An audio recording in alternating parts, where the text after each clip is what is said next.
Olá, sejam bem-vindos a esse canal, onde vamos ter a chance de poder discutir um pouquinho sobre o livro de Doutrina e Convênios. A gente vai ter a chance de debater algumas coisas bem interessantes sobre o Vem e Segue-me. Então, semanalmente, a gente vai ter um vídeo aqui falando um pouquinho sobre o vídeo da semana, sobre a lição da semana que a gente vai estar estudando aqui junto, beleza? Meu nome é Leandro e se você curte falar sobre o Evangelho, curte estudar sobre doutrina e convênios, curte aprender mais sobre o Vem e Segue-me, esse é o seu canal. Então é só se inscrever e compartilhar aí com seus amigos, beleza? E hoje a gente vai falar um pouquinho sobre um assunto bem interessante. Na verdade, é um assunto que está lá em Doutrina e Convênios 51 até 59, e que muitas vezes algumas pessoas têm algumas dificuldades em entender sobre isso. Então a gente vai falar um pouquinho sobre essa questão toda. Vamos entrar um pouquinho também num assunto que é bem, como eu posso dizer, delicado às vezes, né? Porque algumas pessoas têm algum certo tipo de dificuldade para poder entender o que significa uma tal lei que é falada nessa base de escrituras, em Doutrina e Convênios 51 a 57. Então, a gente vai falar um pouquinho hoje, para começar, a gente vai ter a chance aqui de falar sobre o que seria a lei da consagração. Quando a gente fala sobre a lei da consagração, o que vem na tua mente, né? O que vem na tua cabeça, na verdade, quando é falado sobre isso? Então, eu queria que vocês pensassem um pouquinho sobre o que é a lei da consagração, o que é consagrar alguma coisa, né? E o Senhor ele explica um pouquinho sobre isso nas Escrituras e também nos manuais da igreja. Ele fala um pouquinho sobre o que seria a lei da consagração. Só lembrando que no início ali da época dos pioneiros, né, no início da restauração, os membros pensavam que eles só precisavam consagrar, ou seja, dar daquilo que eles tinham físicos, né, fisicamente. Mas eles precisavam do lado espiritual também. Então, na verdade, não era somente a parte física que precisava ser consagrada, que precisava ser doada, né? Mas existia uma parte espiritual também. E muitas vezes as pessoas não entendiam isso. Então, vamos dar uma olhada aqui o que significa a lei da consagração. Então, eu peguei essa parte aqui de uma citação e ela dá a definição para a gente sobre o que seria isso. A lei da consagração é um princípio divino pelo qual os homens e mulheres dedicam voluntariamente seu tempo, talentos e bens materiais para o estabelecimento e edificação do reino de Deus. Olha que interessante.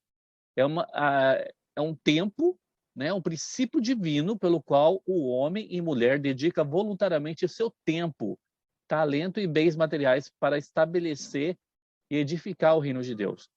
Então, na verdade, é uma coisa muito séria quando a gente pensa em lei da consagração. E para a gente poder entender sobre Doutrina e Convênios 51 a 57 a 59, exatamente a gente precisa saber o que é essa lei, né? Então, continua falando sobre isso um pouquinho aqui. É uma maneira organizada de as pessoas consagrarem o tempo, talento e posses à igreja para a edificação do reino de Deus e para servir os seus filhos. Então, é uma forma, na verdade, que o Senhor estabeleceu para que a gente possa doar o nosso tempo, os nossos talentos e as nossas posses, né, para o seu evangelho, para a edificação do reino dele aqui na terra. Então, lá naquele tempo dos pioneiros, o que era entendido como consagração e que foi dado como lei da consagração na época, né, tinha muito a ver com a questão física. E aqui fala um pouquinho, né, que fala sobre como que acontecia isso. Depois que os membros da igreja consagraram o que tinham, o bispo concedeu-lhes mordomias, ou porções de todas as propriedades que a igreja recebia.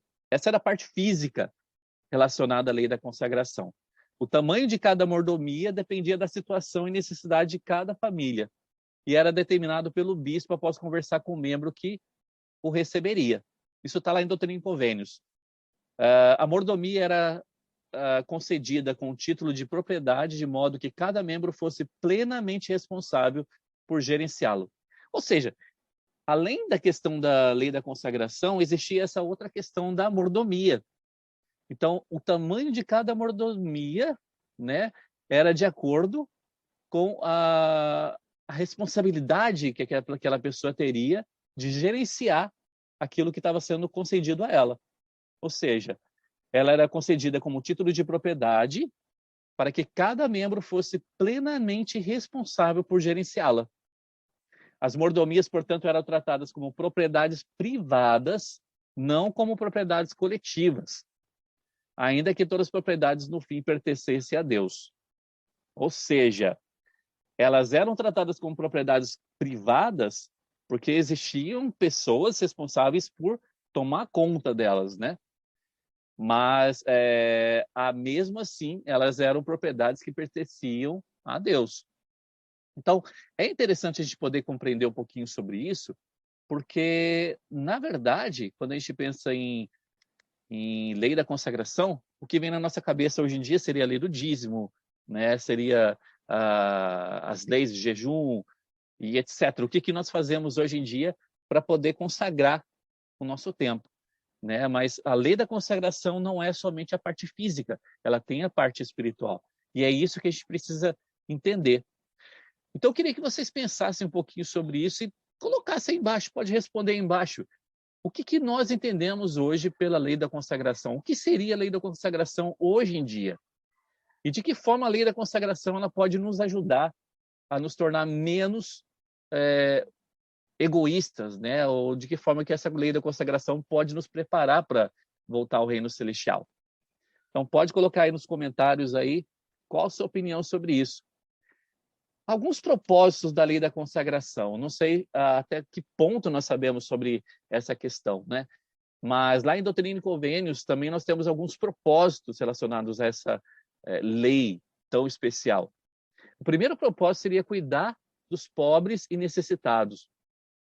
Então, tem uma pergunta que eu gostaria de fazer sobre isso, né? Como que a lei da consagração ela se cumpre por meio do cuidado aos pobres e necessitados? De que forma que isso acontece?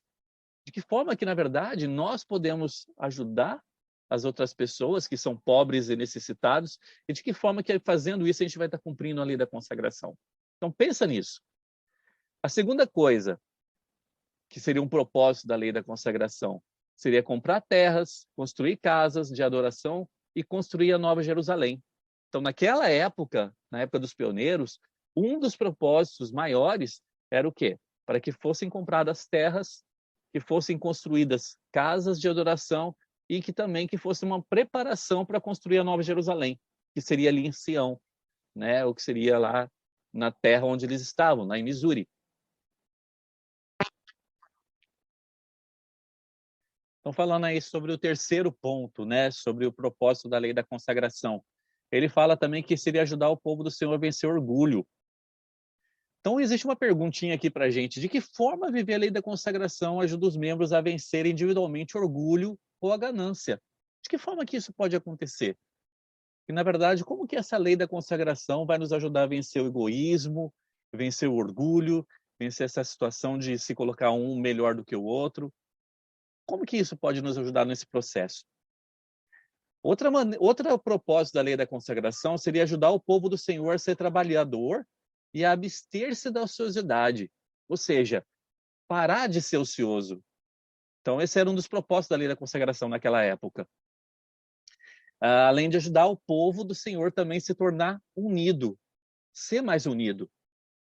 Tem uma perguntinha aqui para a gente, então você pode responder aí embaixo. De que forma o Senhor espera que sejamos unidos? Como a lei da consagração pode ajudar os membros da igreja a serem unidos? Então, na verdade, como que essa lei da consagração toda vai nos ajudar nesse processo, para que possamos ter mais união? Outro propósito da lei da consagração, fazer com que entre o povo do Senhor haja igualdade de bens terrenos e ajudá-los a ganhar um lugar no reino celestial. Como é que a igualdade nas coisas terrenas vão nos ajudar a alcançar a igualdade nas coisas celestiais? E já parou para pensar sobre isso? De que forma, por exemplo, que se eu tenho algum tipo de igualdade terrena, eu vou ter, então, uma igualdade no reino celestial, em relação às coisas celestiais? Como que isso pode acontecer? Na verdade, eu acho que está muito ligado a essa questão do orgulho. Não é? A partir do momento que nós vencemos o orgulho, nós passamos a amar um ao outro mais. E esse amor ao próximo que vai nos ajudar realmente a nos tornar mais semelhantes a Cristo. E isso vai nos garantir para que possamos ter um caminho e possamos chegar realmente ao reino celestial. Um outro propósito da lei da consagração seria ajudar a igreja a permanecer independente acima de todas as outras criaturas. Lembrando que lá na época dos pioneiros, eles estavam pensando muito nessa questão física do que ia acontecer. Se eles iam ter terrenos, eles estavam fugindo o tempo todo, né, dos perseguidores da igreja. E a partir do momento que eles conseguiam uma terra, o que eles fariam com aquela terra? Para que aquela terra pudesse progredir e que eles pudessem crescer como povo ali. Eles estavam em preparação para Sião. Né? Como que a Sião poderia acontecer se eles não se tornassem independentes? Então, uma das maneiras que eles encontraram, que o Senhor trouxe para eles, foi a lei da consagração, para que eles pudessem se tornar independentes. E a última coisa relacionada a essa lei seria ajudar o povo do Senhor a aprimorar os talentos para beneficiar todos, favorecer os interesses do próximo e fazer todas as coisas com os olhos fitos na glória de Deus. Ou seja, é usar o que nós temos como talento para ajudar na obra do Senhor. É usar o que nós temos como talentos para ajudar para que a obra dele possa crescer. Os olhos fitos realmente na glória de Deus e não na glória do homem. Tem uma perguntinha aqui para a gente. Como que viver a lei da consagração pode ajudar o povo do Senhor a passar a ter mais caridade? Então, como que esse propósito de viver a lei da consagração pode nos ajudar a ser mais caridosos também com o nosso próximo? Pensa um pouquinho sobre isso. Lembrando que essa foi uma lei, na verdade, que foi dada na época dos pioneiros, que eles não conseguiram cumprir. Né? Na verdade, o Senhor viu que eles não estavam tão preparados assim. Então, o Senhor retirou essa lei. Mas um dia essa lei vai voltar da consagração. E o que nós faremos? Como que nós estaremos preparados para essa lei? Para poder seguir e fazer com que essa lei aconteça realmente em nossa vida. O Elder Cook, ele falou uma coisa bem interessante aqui. Eu gostaria até de compartilhar essa página com vocês e mostrar o que ele fala para a gente sobre essa questão de mordomia, né? E ele fala o seguinte: vivemos numa época perigosa em que muitos acreditam que não precisam prestar contas a Deus e que não somos pessoalmente responsáveis ou não temos mordomia por nós mesmos ou por outras pessoas. Muitos nesse mundo concentram-se na satisfação pessoal. É verdade, né? A satisfação pessoal está acima de muitas coisas em nossa vida. E muitas pessoas não acreditam que são guardiães de seus irmãos. Na igreja, porém, acreditamos que essas mordomias são uma responsabilidade sagrada. Olha que interessante, então. Essas mordomias, essas responsabilidades, elas são sagradas para o Senhor. E na igreja nós acreditamos nisso. Então, gostaria que a gente pensasse agora, e vocês podem comentar aí embaixo, podem tecer os seus comentários sobre qual é o significado das palavras mordomo e consagrar. E o que elas sugerem no que diz respeito às expectativas de Deus sobre você, sobre nós.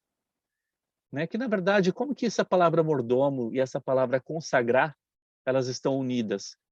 E o que essas palavras têm a ver no que diz respeito ao que Deus espera de mim? E a gente pode pensar sobre isso. O que o Senhor confiou a mim?